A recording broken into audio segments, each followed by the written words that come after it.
श्री स्वामी समर्थ। गणपती बाप्पाचे तर आगमन झाले, आता महालक्ष्मी मातेचे आगमन आहे।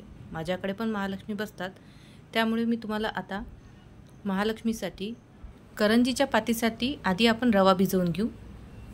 त्यासाठी मी 1.5 ग्लास रवा घेते आणि थोडंसं मीठ, हे सर्व व्यवस्थित मिक्स करून घेऊ।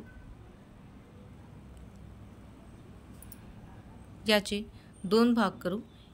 मी एका भागामध्ये मोहन टाकून घेणार आहे, हे आपण करंजीच्या पातीसाठी वापरू। त्यासाठी मी एका पॅन मध्ये तूप टाकून घेते। मी 1 चम्मच तूप टाकून घेते। करंजीच्या पातीला खूप मोहन लागत नाही, त्यामुळे 1 चम्मच पुरेसं। आता आपण हे यात टाकून चम्मचनी मिक्स करून घेऊ। आता हे व्यवस्थित हाताने मिक्स करून घेऊ। हे बघा, हे असं होईल। आता पाणी टाकून भिजवून घेऊ। मी थोडं पाणी टाकून भिजवून घेत आहे। खूप घट्ट नाही भिजवायचे।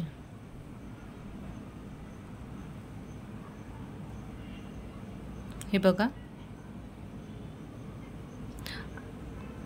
आता हे भिजून झालेलं आहे।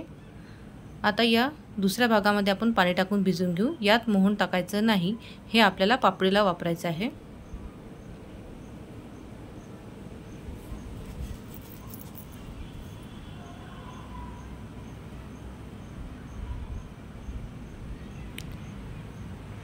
हे दोन्ही भिजवून झालं आहे। आता आपण याला झाकून मुरू देऊ, तोपर्यंत आपली पिठी भाजायला घेऊ।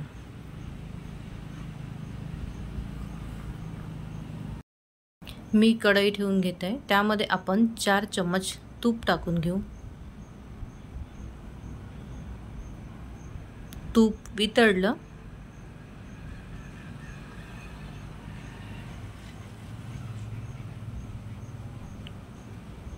की यामध्ये आपण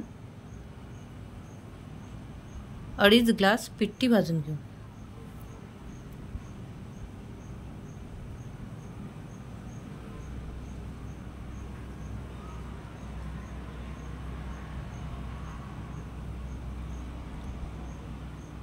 पिठी ही कमी गॅसवर भाजायची आणि चम्मचनी सतत हलवत राहायचं, त्यामुळे पिठी जळणार नाही आणि व्यवस्थित भाजल्या जाईल।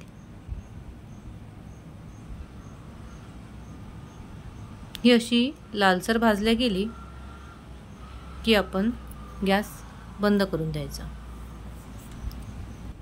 या पिठीमध्ये छोटे असे गोळे तयार झालेले आहेत, तर आपण ही पिठी आता मिक्सरमधून फिरवून घेऊ।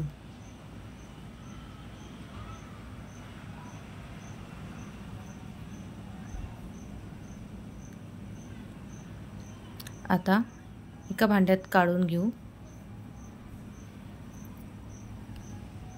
व यात सारख्याला सारखं प्रमाण साखर टाकू। 2.5 ग्लास पिठी असेल तर 2.5 ग्लासच साखर टाकायची।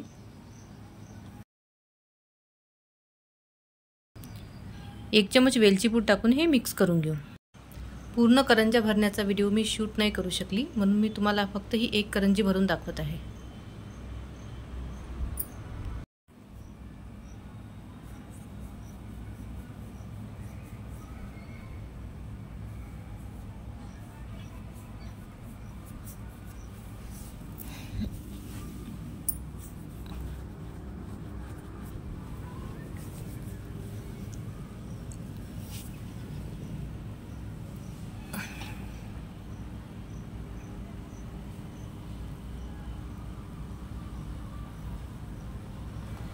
हा झालाय आपला महालक्ष्मीसाठी बनवलेला करंजीचा फराळ तयार। आवडल्यास लाईक, शेअर आणि सबस्क्राईब करायला विसरू नका।